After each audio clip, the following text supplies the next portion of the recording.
I got so much more.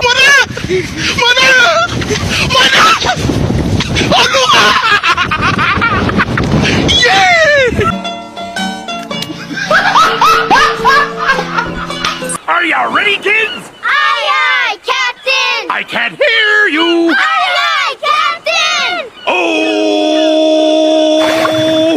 Fucking design on right now. Break it down, bring it back, make it clap. I got 3 old thoughts, new block, where that thing. Bitches on my line, and you know. Halo semuanya, Assalamualaikum warahmatullahi wabarakatuh. Perkenalkan, nama saya Anissa Karamoy dengan NPM 2101150010019. Nah, di sini saya akan mempresentasikan hasil kerja saya dengan judul pengembangan produk dengan mata kuliah Manajemen Pengembangan Produk Baru yang diampu oleh Ibu Mutia Dwi Novitasari SEMM. Nah, dari judul materi saya tadi, saya akan memaparkan 5 poin. Yang pertama yaitu pengertian pengembangan produk, contoh pengembangan produk, tujuan pengembangan produk, strategi pengembangan produk, dan yang terakhir adalah tahapan atau proses pengembangan produk. Nah, yang pertama saya akan menjelaskan mengenai pengertian pengembangan produk. Apa sih pengembangan produk itu? Pengembangan produk adalah suatu strategi, proses, dan inovasi dari produsen untuk memperbaiki kualitas dari produk yang sudah ada untuk dipasarkan. Pengembangan produk ini dilakukan agar bisa memberikan nilai lebih di mata konsumen. Pengembangan produk ini juga bisa dibilang hukumnya itu wajib, karena dilakukan guna bisa tetap bersaing di pasar dan tidak tertinggal dari kompetitor. Nah, yang kedua saya akan menjelaskan mengenai contoh pengembangan produk. Contoh pengembangan produk dalam kehidupan kita sehari-hari yaitu makin berkembangnya telepon genggam. Seperti diketahui bahwa saat ini produk telepon genggam kian beredar di masyarakat. Padahal pada dasarnya tuh fungsinya tuh sama untuk alat komunikasi. Namun pada prakteknya setiap produk telepon genggam selalu berinovasi untuk memberikan kepuasan yang berbeda di mata konsumen. Jenis inovasi terkait dengan pengembangan produk yaitu misalnya produk handphone merek Apple yang mengembangkan produknya dengan teknologi sidik jari untuk membuka kunci, di saat produk handphone lain masih menggunakan kata sandi manual untuk membuka kunci telepon genggam. Nah, selanjutnya yang ketiga saya akan menjelaskan mengenai tujuan pengembangan produk. Nah, menurut Kotler dan Keller pada tahun 2008, ada 2 tujuan utama mengapa produk dikembangkan sedemikian rupa. Tujuannya yaitu yang pertama, untuk memenuhi kebutuhan baru serta menguatkan reputasi perusahaan dengan menawarkan produk yang lebih baru dibanding produk sebelumnya. Nah, yang kedua, untuk mempertahankan daya saing dengan menawarkan kepuasan baru, bentuknya bisa dalam hal pertambahan produk atau memperbaiki produk yang sudah ada. Nah, selanjutnya yang keempat, saya akan menjelaskan mengenai strategi pengembangan produk. Nah, strategi pengembangan produk ini ada 6. Yang pertama yaitu perbaikan produk lama.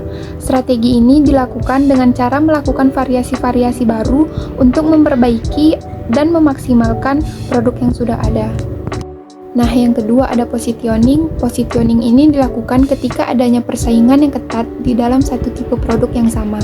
Jadi, spesialisasi dan positioning ini dilakukan dengan cara menargetkan produk ke kalangan tertentu atau membuat produk memiliki nilai bagi kalangan tertentu. Nah, yang ketiga ada mengubah ide, maksudnya yaitu produk lama dapat diubah idenya agar bisa berbeda dari para kompetitor atau pesaing, misalnya mengenai strategi promosi yang dibedakan. Nah, yang keempat ada memperluas lini produk. Lini produk dapat diperluas, misalnya ketika ada produsen televisi yang mengembangkan produknya dengan membuat lini di bidang lain seperti pengeras suara, agar kita bisa mengembangkan pangsa pasar. Nah, yang kelima ada meniru pesaing. Meniru pesaing ini sebenarnya bukan hal yang salah, asalkan bukan plagiarisme penuh. Maksudnya dari meniru pesaing ini adalah menerapkan inovasi yang sama terhadap produknya, tetapi tidak semua ditiru. Nah, yang terakhir menambah produk.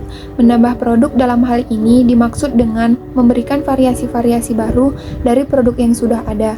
Misalnya produk permen rasa buah, mengembangkan produk permen dengan rasa susu. Nah, yang terakhir ada tahapan atau proses pengembangan produk. Pengembangan produk ini tidak bisa dilakukan dengan asal-asalan.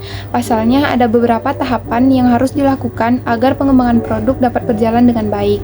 Nah, tahapan atau proses pengembangan produk ini ada 8. Yang pertama yaitu analisis kebutuhan konsumen, yaitu tahapan untuk melihat permasalahan yang ada di pasaran.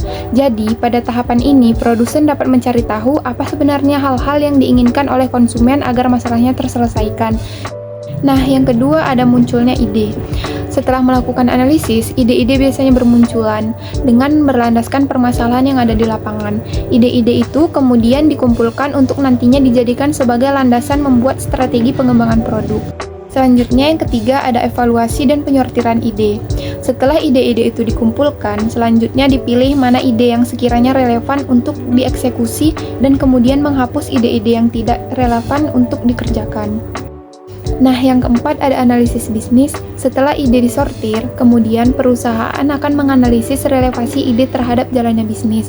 Analisis bisa dilakukan dengan melakukan riset atau survei pasar agar mengetahui apakah ide yang diajukan akan berdampak atau tidak. Kelima ada analisis strategi pemasaran. Pemasaran ini sangat penting dilakukan agar konsumen tahu keberadaan dari produk baru tersebut.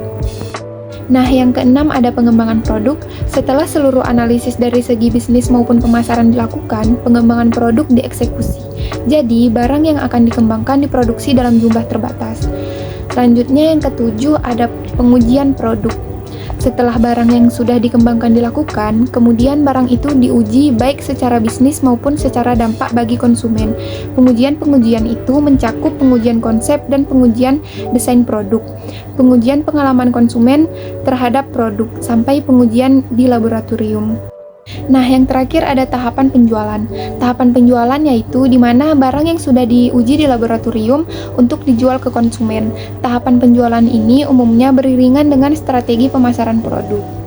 Nah, kesimpulan dari materi saya tadi yaitu pengembangan produk adalah strategi dan proses yang dilakukan oleh perusahaan dalam mengembangkan produk, memperbaiki produk lama atau segmen pasar yang ada, dengan asumsi pelanggan menginginkan unsur-unsur baru mengenai produk.